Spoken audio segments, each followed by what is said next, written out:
ಪ್ರತಾಪ್ ಸಿಂಹ ಅವರ ಸಹೋದರ ವಿಕ್ರಮ್ ಸಿಂಹ ಅವರು ಒಂದು ಜಾಗವನ್ನು ಲೀಸಿಗೆ ತೆಗೆದುಕೊಂಡಿದ್ರು. ಅದರಲ್ಲಿ ಒಂದು ಮರಗಳ ಮಾರಣ ಹೋಮ ಆಗಿತ್ತು. ಆ ವಿಚಾರಕ್ಕೆ ಸಂಬಂಧಪಟ್ಟಂತೆ ಈಗ ಎಚ್.ಡಿ. ಕುಮಾರಸ್ವಾಮಿ ಅವರು ಟ್ವೀಟ್ ಮೂಲಕ ಕಿಡಿಕಾರಿದ್ದಾರೆ.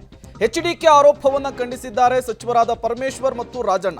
ಪರಮೇಶ್ವರ್ ರಾಜಣ್ಣ ವಿರುದ್ಧ ಮತ್ತೆ ಎಚ್.ಡಿ.ಕೆ ಟ್ವೀಟಾಸ್ತ್ರವನ್ನು ಪ್ರಯೋಗಿಸಿದ್ದಾರೆ. ಕರ್ನಾಟಕದ ನೀರೋಗೆ ರಾಜಕೀಯ ಉಳಿಗ ಮಾಡ್ತಾ ಇರುವಂತಹ ವಿಚಾರವನ್ನು ಪ್ರಸ್ತಾಪಿಸಿರುವಂಥದ್ದು. ಪರಮೇಶ್ವರ್ ಮತ್ತು ಸಿದ್ಧಹಸ್ತರು ಹೇಳಿದ್ದಕ್ಕೆಲ್ಲ ಪರಿಪೂರ್ಣ ಸಹಕಾರ ರಾಜಣ್ಣ. ಇಬ್ಬರ ಹೇಳಿಕೆಯನ್ನು ನಾನು ಗಮನಿಸಿದ್ದೇನೆ. ಸಚಿವಗಿರಿ ಎಂದರೆ ಚಮಚಾಗಿರಿ ಅಲ್ಲ, ಸತ್ಯದ ಪರ ನಿಲ್ಲುವಂತಹ ಗಂಡಸ್ಥನ ನಮಗೆಲ್ಲ ಅಂತೇಳಿ ಒಪ್ಕೊಳ್ಳಿ. ಪರಮೇಶ್ವರ್ ರಾಜಣ್ಣ ವಿರುದ್ಧ ಎಚ್.ಡಿ. ಕುಮಾರಸ್ವಾಮಿ ಅವರು ಮಾರ್ಮಿಕವಾಗಿ ಮೊನಚು ಪದಗಳ ಮೂಲಕ ತಿವಿಯುವಂತಹ ಕೆಲಸವನ್ನು ಮಾಡಿದ್ದಾರೆ. ನೀವು ಕೂಡ ಅವರ ಟ್ವೀಟ್ನ ಸಾಲುಗಳನ್ನು ಗಮನಿಸ್ತಾ ಇದ್ದೀರಿ.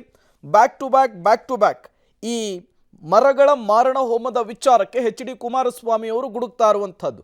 ನಿನ್ನೆಯ ಪ್ರೆಸ್ ಮೀಟ್ನಲ್ಲಿ ಪ್ರತಾಪ್ ಸಿಂಹ ಅವರನ್ನು ಹಳ್ಳಕ್ಕೆ ಕೆಡುವಂತಹ ಕೆಲಸ ಆಗ್ತಾ ಇದೆ, ರಾಜಕೀಯ ವಿರೋಧಿಗಳು ಅವರನ್ನು ಮುಗಿಸ್ಲಿಕ್ಕೆ ಈ ರೀತಿಯ ಪ್ಲಾನನ್ನು ಮಾಡ್ತಾ ಇದ್ದಾರೆ ಅಂತೇಳಿ ನೇರವಾಗಿ CM ಸಿದ್ದರಾಮಯ್ಯನವರ ಪರವಾಗಿ ಬೊಟ್ಟನ್ನು ಮಾಡಿದರು.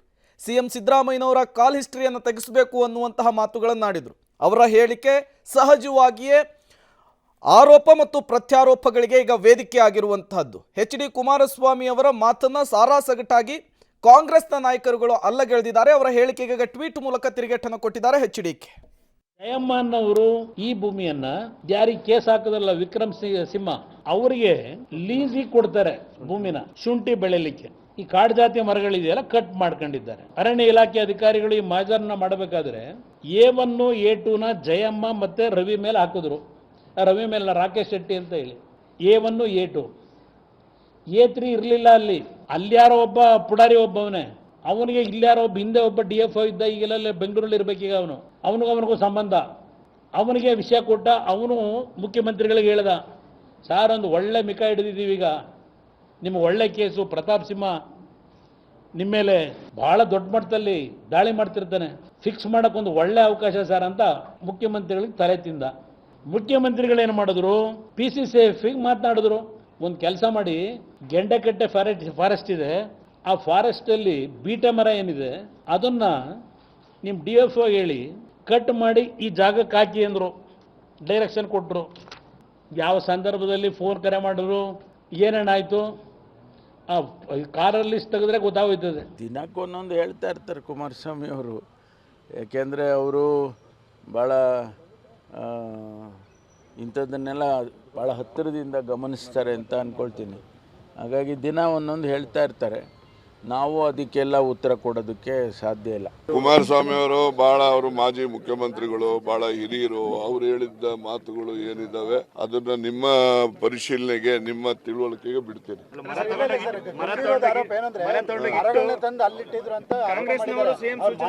ಅವ್ರೇನಾರ CM ಇದ್ರಾಗ ಮಾಡಿಸ್ತಾ ಇದ್ರೇನೋ, ಬೇರೆಯವರು ಮುಖ್ಯಮಂತ್ರಿಗಳು ಯಾರೇ ಆಗಲಿ ಆ ಮಟ್ಟಕ್ಕೆ ಇಳಿದು ಆ ರೀತಿ ನಡ್ಕೊಳ್ತಾರೆ ಅಂತ ಹೇಳಿ ನಾವ್ಯಾರು ಊಹೆ ಮಾಡಲಿಕ್ಕೆ ಸಾಧ್ಯ ಇಲ್ಲ.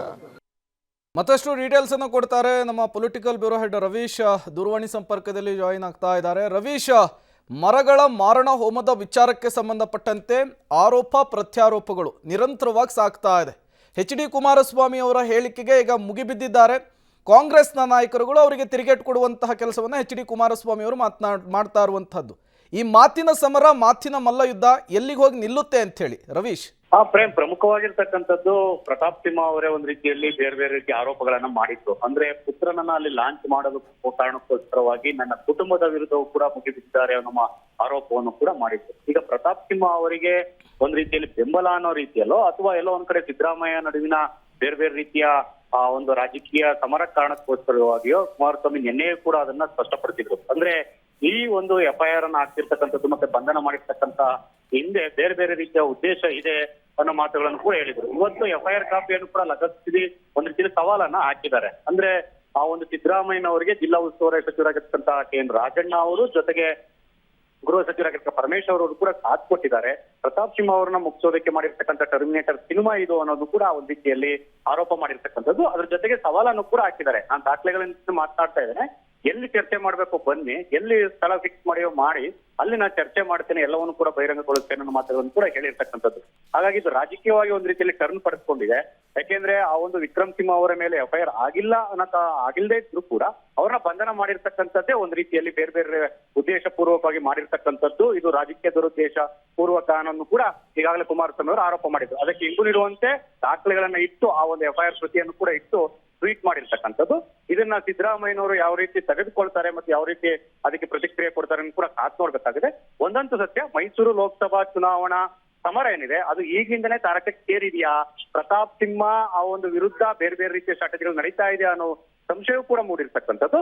ಇದ್ರ ಜೊತೆಗೆ ಕುಮಾರಸ್ವಾಮಿ ಅವರು ಮಾಡಿರ್ತಕ್ಕಂಥ ಒಂದು ಟ್ವೀಟ್ ಆರೋಪ ಏನಿದೆ ಅದು ಎಲ್ಲಿಗೆ ಹೋಗಿ ಮುಟ್ಟುತ್ತೆ ಅನ್ನೋದು ಕೂಡ ಕಾದ್ ನೋಡಬೇಕಾಗಿದೆ. ಓಕೆ, ಥ್ಯಾಂಕ್ ಯು ರವೀಶ್ ತಮ್ಮೆಲ್ಲ ಮಾಹಿತಿಗಾಗಿ.